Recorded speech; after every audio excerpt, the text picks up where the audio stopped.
Hello, everybody, and welcome to That's Football. We're back. The Premier League is back, and I tell you what, it's huge as we look ahead to not one, two derbies, and also the top three clubs separated by 1 point, all playing in derbies. Manchester derby for Man City, and then Arsenal against Spurs, first against second. Loads to get into, lots to preview. Also, this is the weekend where we've got Monday Night Football as well that you may be aware of, you may not be aware of. We'll be talking about that as well. But before we get into that, we've got some huge news from OneFootball, some huge football news. You may remember me mentioning this before. Do you like watching free football? Of course you do. Well, OneFootball is letting you watch one free Italian Serie A League game directly on your phone or internet, Apple TV, every week, totally free if you live in the UK and Ireland. However, if that's not enough for you, you can even get highlights for every Italian Serie A League game so you can enjoy the best Italian football has to offer. So as well as being the best place for football news, transfer rumours, stats and match day scores, OneFootball has just upped the game again. Honestly, you don't need any other football app to make sure you are the most up-to-date football fan on the planet. So what are you waiting for? Hit the link in the description or scan the QR code next to me and download OneFootball totally for free today. Thank you so much to OneFootball for supporting the channel as ever, and we can move on with the show. But that is big news. That is very big news. You can be watching a Italian Serie A game for free and all the highlights on the OneFootball app if you live in the UK and England, so UK and Ireland. So make sure you download it. Link is in the description to do that, or scan the QR code. Right, let's get into it. So where to start? Well, we're going to start off with 12:30 game tomorrow. We're going to do a watch along on this channel, and it's going to be Arsenal against Spurs. It's going to be 1 point separating them both, and it's going to be at the Emirates. So yes, I mean, we've waited a long time for this. Obviously, it's not just the international break. We had games postponed before the international break because of the passing of the Queen. And it feels like a long time since we've had football. And we're not coming back with a whimper. We're not coming back with Arsenal being at home to Fulham, with all due respect to Fulham, or Spurs playing, Bournemouth. It's Arsenal against Tottenham. And it's a hard game to call. My initial feeling is that it will go to Arsenal. I think Arsenal are playing really well at the moment. They've probably got the most balanced team in the league, apart from Man City. And they're playing with real confidence. My side, United, played them a few weeks ago at Old Trafford, and they were very, very impressive. And I know they lost, and they deserved to lose. They were a bit naive in the second half. But as a team, they're very impressive. And Spurs so far this season have been a little bit on the back foot. That's how they've wanted to play, on the counter. And I just think in a derby, I don't think that's the way to play. I don't think you go into a derby playing on the counter-attack. Now, there obviously is a few wild cards for Spurs. Son was amazing just before the international break, and they scored a lot of goals. I wouldn't rule Spurs out, but if I was doing this as a percentage, I'd go 60% chance of an Arsenal win and 40% of a Spurs win. Of course, it could be a draw. Any game can end in a draw, we know that. But I feel that Arsenal have got the edge on this because of their fluidity and the home advantage. And just the fact that they're playing a little bit more expansive than Spurs are at the moment. But that could suit Spurs. It is a derby. Anything can happen in a derby. And it might suit Spurs to be a little bit more expansive and catch Arsenal out. Because Arsenal will certainly be expecting to have more of the ball and more of the attack. On paper, it looks like attack against defence. So I'm going to go with Arsenal with that. And my prediction is I'm going to go with a 3-1 win to Arsenal. So look, I'd like a draw ideally, but I think it will be 3-1 to Arsenal. I certainly think they'll win it, which isn't the end of the world for Spurs. It is when you lose a derby, but they are away from home, and they've got, the thing is, Spurs have got the players to get a result here as well. I think I can't wait for it tomorrow, and hopefully it will live up to the top billing of the opening game of the Premier League weekend. We'll talk Manchester derby next, because I know that's going to be on Sunday at, I believe it's a 2 o'clock kickoff. I haven't even double checked. Yes, 2 o'clock on Sunday. Manchester City against Manchester United.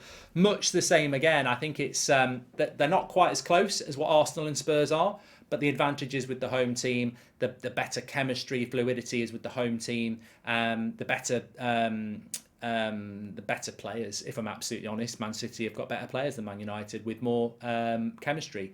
So it's going to be a difficult game for Manchester United. We will be the underdogs in that game, but and also we're not helped by potentially missing Rashford and Martial, because you need that little bit of pace on the break when you're playing against Man City. Everybody does. So I would expect I'm going to go for a draw in that game, but I think Man City will be firm favourites in that. And for Manchester United, you look back to the 2 Manchester derbies derbies last year and they were embarrassing. For Manchester United, I keep using this word, it's about credibility. Whatever the scoreline is, United have got to come out with some credibility and improvement from last season. And I think that my only concern is international break.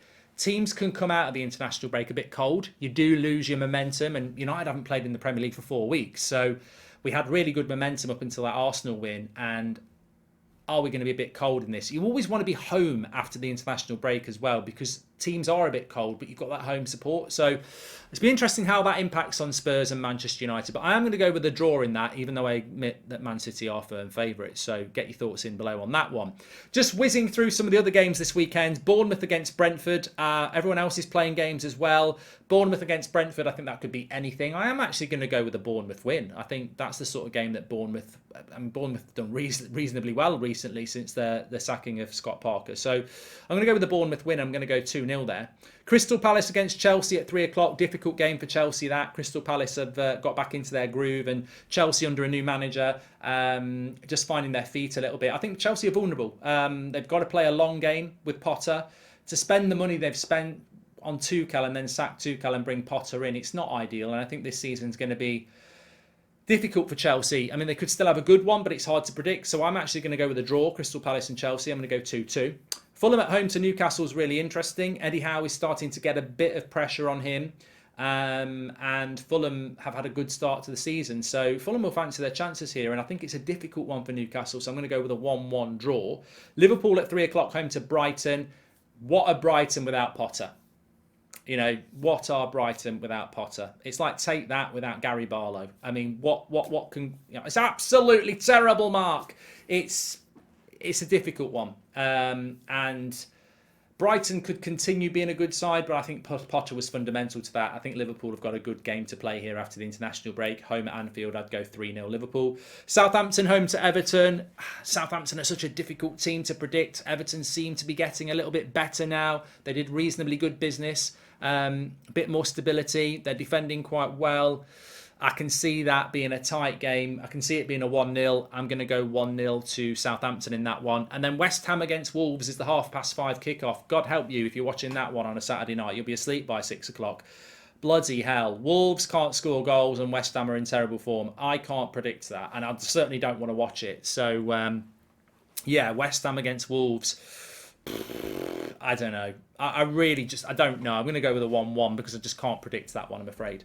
Don't forget, tomorrow night at 7:30 till 9 o'clock, it's the Goldbridge show on Talk Sport. So we're taking all your calls on that, national radio and on YouTube. So don't forget that one. On to Sunday, we've done Man City versus Man United derby. I've gone 1-1 there. Leeds play Aston Villa at 4:30 on Sunday. Not quite the Manchester derby or the North London derby, is it? But it's an important game. Leeds started the season quite well. Had a couple of bad results recently. Villa, up and down. I don't think Gerrard's safe. Speaking to Villa fans, I think they feel that it could be the beginning of the end. So he needs to go and get a result there. But I think Leeds will win that. I fancy Leeds to win 2-0. I think Leeds just going through a bit of a blip, but I think they're a good side, Leeds. And I don't know whether Rodrigo is back, but if he's back, they were doing really well when they had him. And then Monday night football's massive. I'm actually going to do a watch along for this. Monday night, Leicester against Nottingham Forest. It's the East Midlands derby. It's sort of the Poundland North London derby, really. But it matters to Leicester and it matters to Forest fans and it matters to Brendan Rodgers. He survived the international break. I feel this is last chance saloon. He has to win this game. I think even a draw he could go. So Leicester need to win this, and it's going to be on the players. Do the players want Rodgers to go, or do they want Rodgers to stay? There's been a lot of instability at Leicester recently. Can they get this result for Brendan Rodgers to keep him in a job? And will it be enough in itself? We don't know what happens after that. But on Monday night, I think Leicester win. The crowd will be really up for it. I mean, you look at Forest at the moment. They've bought so many players. I'm just expecting at some point for them to start producing results that the players that they've got dictate. They have got some good players, but it's a tough one to call this. I'm going to go 2-1, and I'm going to go 2-1 to Leicester, but that's a massive game on Monday. I'm actually looking forward to it. So we've got a fantastic set of 3 days. We've got the North London derby tomorrow, watch along on That's Football. We've got the Manchester derby on Sunday, watch along on United Stand, and then we've got the East Midlands derby on Monday night, or should we call it the Brendan Rodgers game, which we'll do a watch along for as well. So get your thoughts in below. How do you think these games are going to go? I think Arsenal are going to shade the North London derby. I'm hoping United are going to get at least a point in the Manchester derby, although we are underdogs.